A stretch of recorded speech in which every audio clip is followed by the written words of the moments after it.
In this episode of the Denoised podcast, we're going to talk about XAI's new Grok 3 model. RED adds Z-mount to their cameras. And we're going to talk about the Academy Awards this Sunday and the 2025 Sci-Tech Awards. Let's get into it.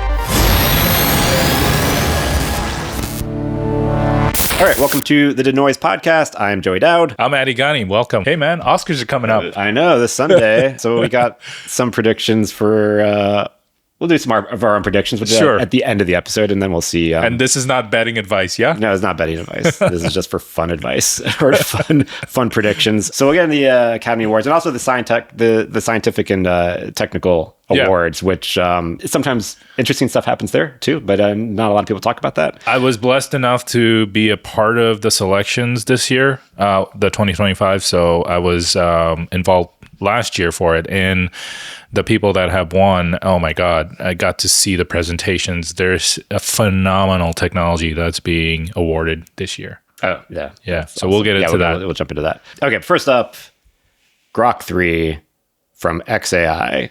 So Grok 3, new-ish large language model from XAI, Elon Musk's AI company. First off, I didn't realize this until recently, but XAI is a completely separate company from X, which was formerly Twitter. I thought Grok was part of just the AI portion of X, which was Twitter, also because it is embedded in the Twitter X app, and this is going to get very confusing. Oh, interesting. I didn't know that. Yeah, so if you load up the Twitter app, the X app, on the bottom, there's a little like Grok icon, and you were always able to access, there is a standalone app now, but before that was kind of the only way you could access Grok, their AI chatbot. But it is a separate company. XAI is a separate company, but they're very intertwined. I believe that employees of XAI are also considered employees of X. Oh, okay. Elon loves the letter X. He really loves the letter X. SpaceX, Model X. SpaceX makes a little bit more sense. But yeah, yeah, that's true. Yeah. I mean, he's been sitting on X.com forever, which is why he changed the name of Twitter once he bought it. But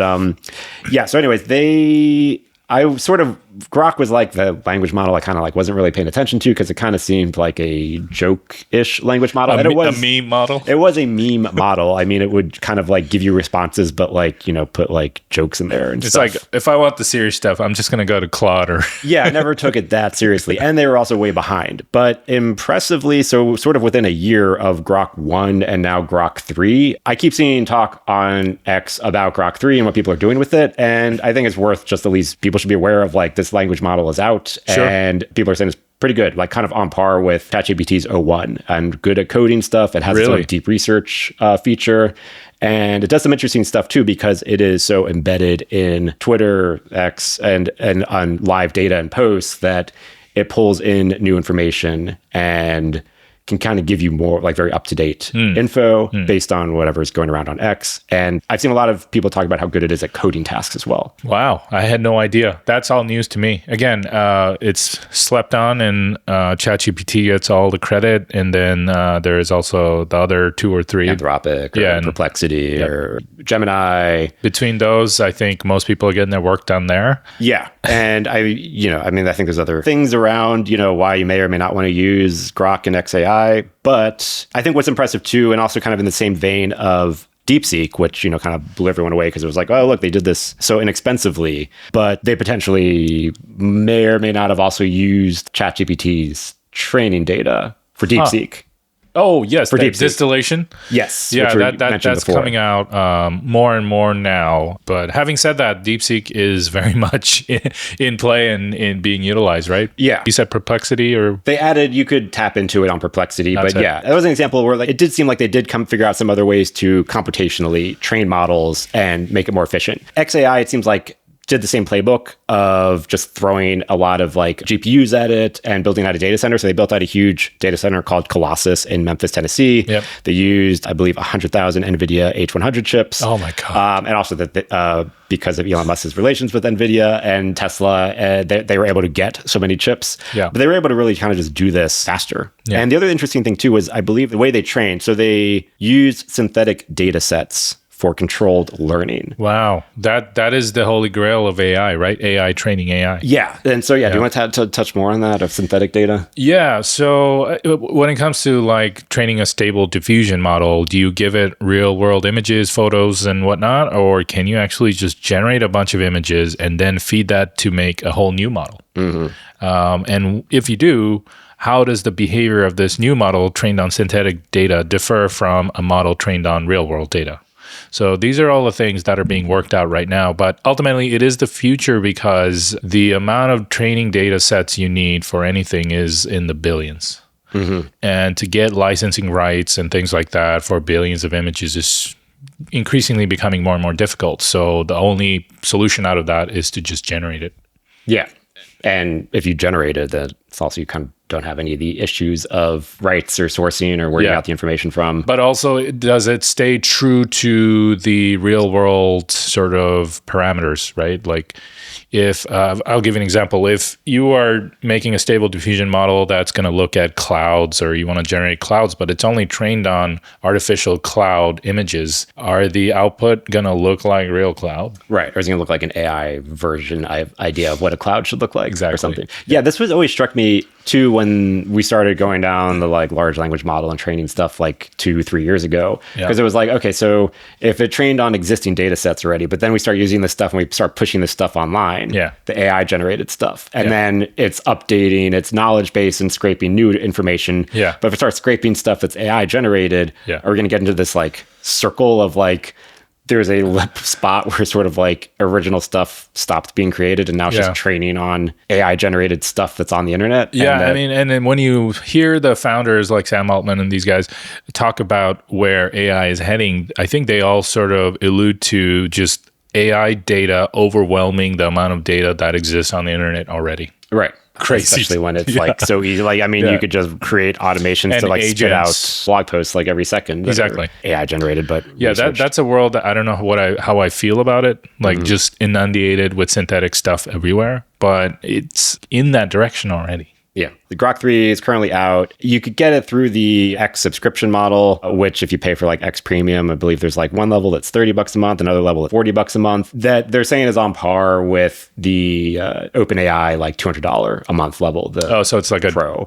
It's like get something this good for this cheap. Yeah. I feel like with all AI models from the tests I've seen online or people comparing, where it's not like way better than any of them, but on par. And it's impressive how fast they developed this and caught up within a year in training that. And I feel like it's probably another indicator too of like, the stuff's only going to get trained faster and better more quickly. Yeah. It's like an exponential curve, right? I find it odd that it's paired with X, the Twitter platform. Maybe that's why it gets slept on. I think partly all of the chaos around Elon Musk probably. That doesn't help. That doesn't help for sure. There is a standalone app now, but yes, originally, I mean, you could also access it through the X Twitter app.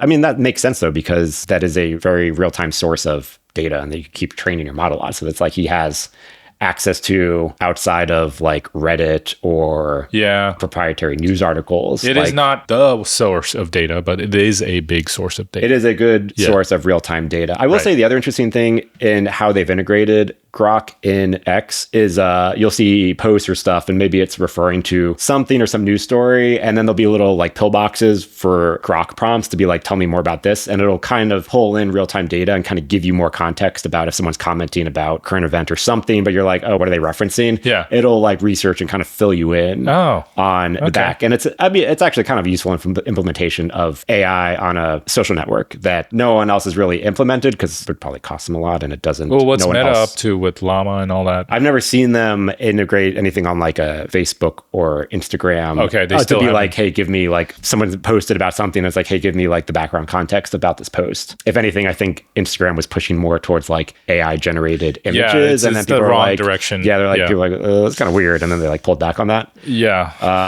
we can have a whole episode about that.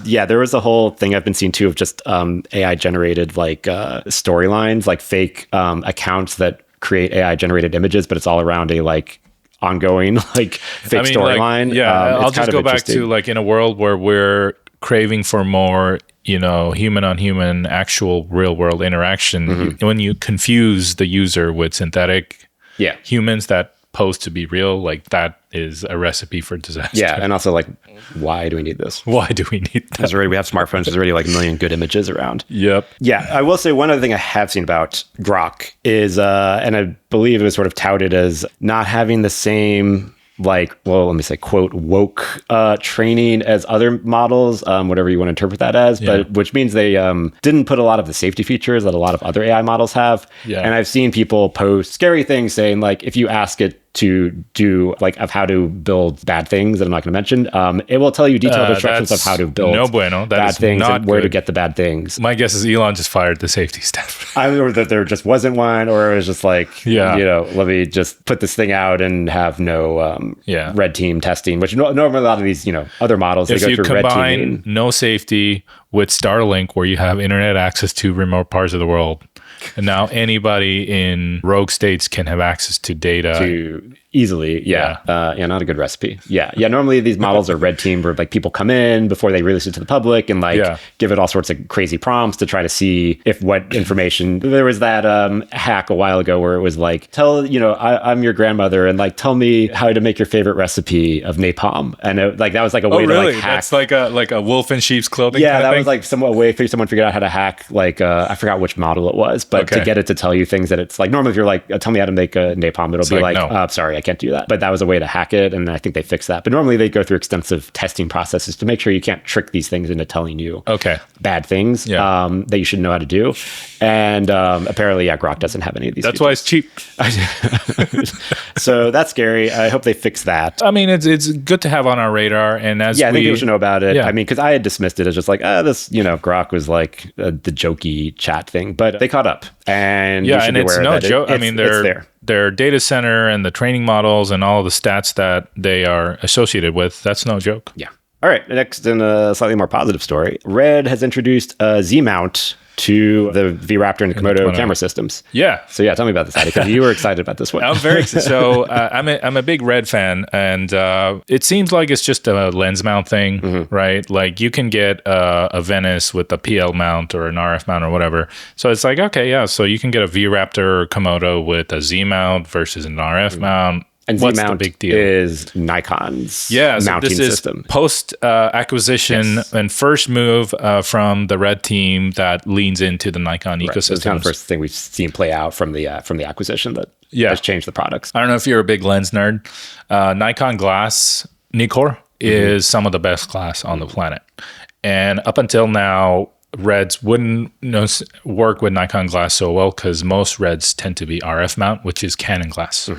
And so this opens it up to all of the Nikon glass. And in addition to that, Z-mount and E-mount work really well together. So I think it's just a simple piece of metal. A little adapter that you can get. Yeah. So now you have access to all the Sony glass. Yeah, that's cool. And I saw it was CVP had a video, right, demoing this. Yeah. And because you could adapt a lot of lenses too, but sometimes you have trade-offs with the adapters where you can adapt the lens, but it doesn't carry the camera data control, pass-through. the metadata, the autofocus. But it seems like that is not the case. If you adapt to an E-mount lens, you still get all of the functionality on your RED with Sony lenses. Exactly. That you nailed it. Cool. Yeah, that's awesome. Yeah, and now like you take this camera, which is just a sensor, and now your job as a cinematographer or even just a videographer is like, how do I pair it with all these lenses that I already have? I don't want to have to sell all of them and buy a brand new kit. And the other thing RED is releasing is new adapters to go with the Z-mount. So now you have a PL adapter, which is what all of the professional environments use, like Cook lenses come in PL mounts, stuff like that. And then also ND filters and such. I think this is a huge move to finally put RED back into the pedestal where, Sony and RE are. Like now RED I love the company, but they have fallen a little bit behind on sort of where tier one cinema sits.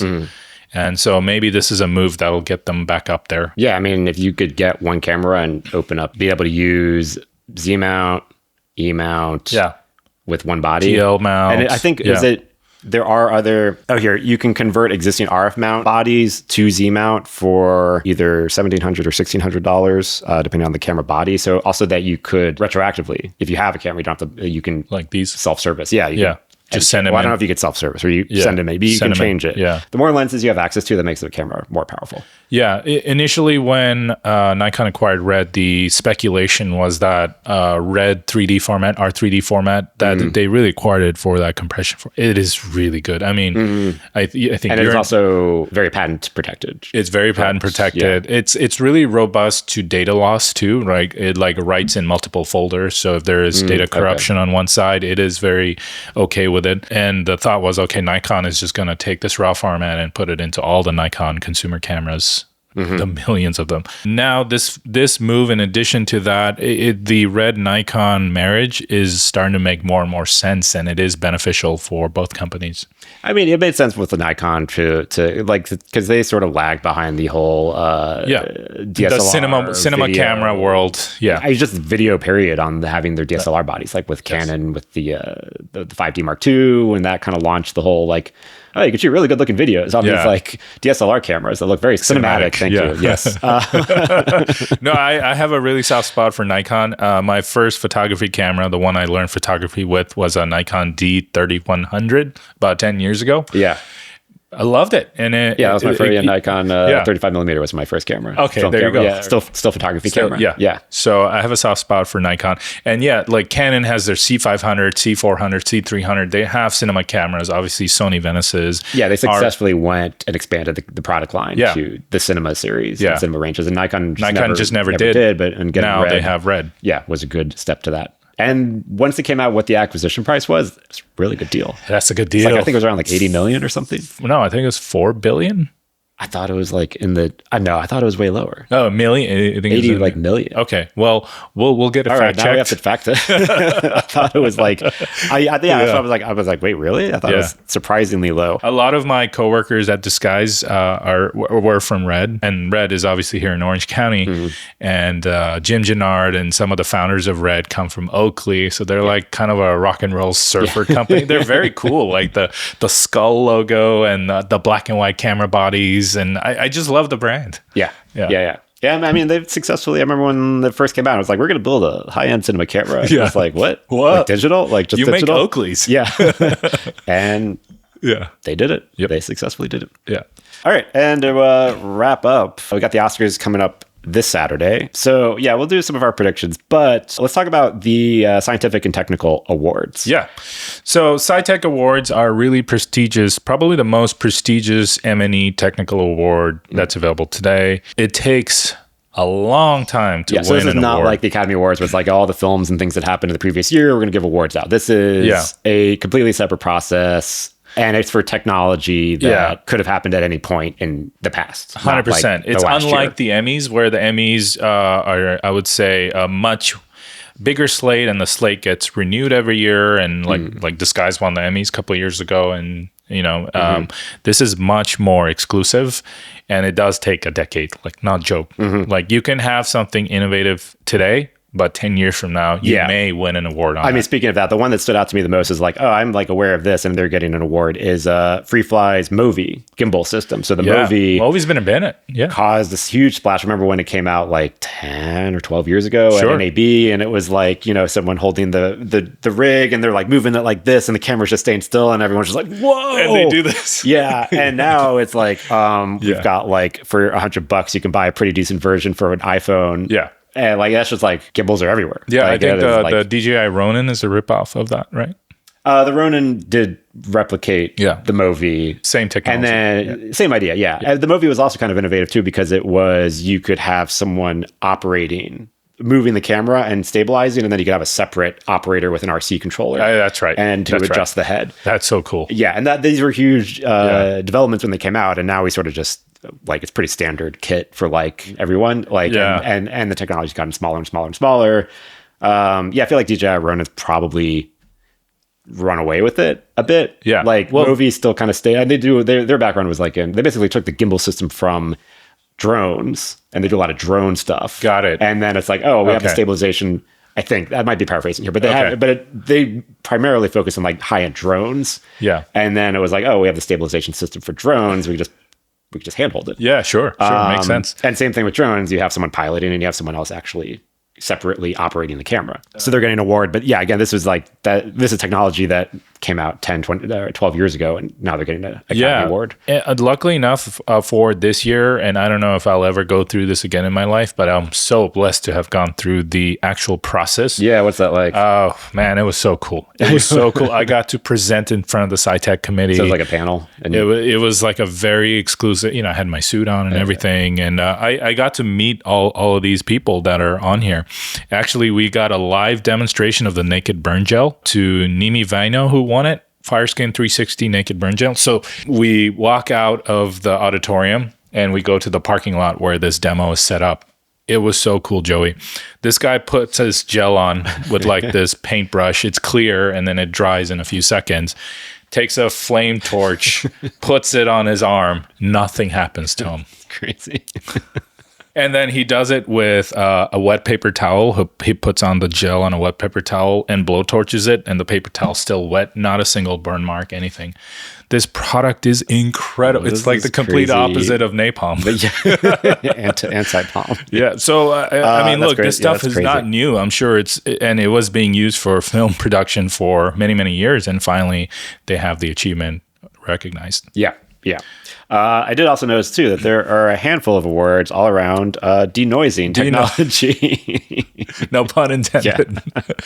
But yeah, so can you tell me about any of the, Weta's got one for denoising, Intel, NVIDIA, and then also Disney's ML denoiser. Denoising is a big deal. Yeah. This podcast is a big deal, but denoising is a bigger deal. Here's why. Computer rendering is incredibly compute expensive, right? Mm-hmm. So one frame can take hours to render. Mm-hmm. But what if you render it with less rays and render it much, much faster, but the resulting image is just noisier because there's just not enough details filled in? Well, can you just pass that through a denoiser and get to your final result? And that's what denoising is. It's a way to shortcut rendering effort. Mm-hmm. And the denoising pass itself is much more efficient than the actual rendering. Mm-hmm. And now I think some of the denoising is using machine learning. So yeah, this goes hand in hand with where AI and ML is, and also where rendering technology has involved. So denoising definitely deserves to be recognized here. Yeah. And I'm sure down in the future, we'll probably see more denoising for AI applications rather than just rendering applications. But yeah, that's awesome. I think the name of our show, Denoised, comes from stable diffusion, denoising noise to create images. Mm-hmm. But this is like a different kind of denoise. It's denoise. I was like the name of the show. It could be like many applications. Like denoising is a tech for AI. Yeah, we're talking for about AI computer stuff. But graphics. also we're like denoising news. And yeah, there are like many ways you could take the name of the podcast. For sure. Yeah. All right. And for fun, let's do a couple predictions. We're not going to do all of the categories, but let's do the technical-ish categories. For Best Picture, let's say Best VFX. So the nominees for that one are Alien Romulus, Better Man, Dune Part 2, Kingdom of the Planet of the Apes, and Wicked. Yeah, I know who's going to win, but I'm going to tell you who should win. Right. Who do we think just strategically is going to win? And who do you actually think should win? Okay, what are your... I think Dune Part 2 is going to win. It's just the... You do? You think? Because that's the movie that sets the trend for VFX, right? Like VFX movies will want to emulate the Dune look from now. It's that dirty, grungy look that doesn't look like there was any VFX done to it. Lots of sand, lots of dirty lenses. I always wonder with Dune, I love Dune. I always wonder if it's one of those things where it's like all the awards are going to hold off until the third one comes out. Okay, that's always like Lord of the Rings. Yeah. Like it didn't really get any of the awards until Return of the King. Let's give them everything. Yeah, and it's like this weird kind of trilogy thing where they're just like, well, we're just gonna give it all to you once you're done. But my heart it goes out to Alien Romulus. Like, oh my god, like some of the best visuals on screen. How about you? I was thinking Kingdom of the Planet of the Apes. Because that one they shot with the actors, live action, on location, with all the tracking, and then replace them with the apes. Yeah. But we're able to really blend the shooting on location. There's a whole cut of the film with the actors without before the VFX was applied. Compositing in real time, doing virtual production on a viewfinder, perhaps. Mm-hmm. You know? Yeah. So I thought there was a lot of really kind of clever technical innovation and taking the next step in a lot of tech that we've seen. Is that Weta? I believe that's Weta. I feel like all roads always lead back to like whatever. So possibly that, but I mean, I wouldn't be upset if Dune Part 2 won. Okay. All right. Best cinematography. Nominees are Nosferatu, The Brutalist, which we've talked about before, Dune Part 2, Maria, and Emilia Perez. I mean, I have to give it up for Greg Fraser. We're all huge fans of Greg in the virtual production community. Yeah, I mean, I'm hoping Dune wins for cinematography. Yeah, it was amazing. Yeah, it's just beautiful. And talk about something where you just see like frames from that film just keep surfacing of just like every frame's a painting. Exactly. It's just beautiful. Not that, I mean, The Brutalist, I like the story behind, shooting in VistaVision, but yeah, I still just all the visuals in Dune. Yeah, I think The Brutalist is more cinematic than all of the ones here. Were they the only one also shot film out of? Yeah, Nosferatu, did they shoot film? I don't know, actually. I'm not sure. But that's on I need to watch that this week, but Nosferatu, but that's also been on my list. Best Picture. I know that one looks good. All right, Best Picture. So that one's got 10 nominees. Anora, The Brutalist, A Complete Unknown, Conclave, Dune Part 2, Emilia Perez, I'm Still Here, Nickel Boys, The Substance, and Wicked. Who do I think is probably going to win? Probably Anora. That's more what I kind of hear. That's the hype movie for sure. Around. Yeah. And I think the movie itself is a young filmmaker, and it was shot with cheap gear. Kind of like The Creator, and like it's like where Hollywood is evolving to, so it kind of alludes to the next generation of filmmakers. Be able to pull off something that looks good with a low budget, great storytelling. Yeah, my favorite, Dune Part 2. Yeah, and like movie that I've watched multiple times already this year. Right, Dune Part 2. Right. I don't think it will win, but that would be my pick. Same, like my pick is The Brutalist here. It is going to win Best Picture. Oh, your pick's The Brutalist. Okay. Yeah. Okay. For sure. Right. We'll see. Yeah. Okay. We will revisit this after the Academy Awards happens this weekend. We're both wrong. And the winner is The Substance, which I would not be upset if The Substance won, because that was a wild, fun movie. Yeah. Well, cool. That is it for this episode of Denoised. As always, show notes and everything are at denoisedpodcast.com. And please give us a like, follow, and subscribe. We're still counting on you for early support at this stage. Thank you so much. Thanks, everyone. We'll catch you in the next episode.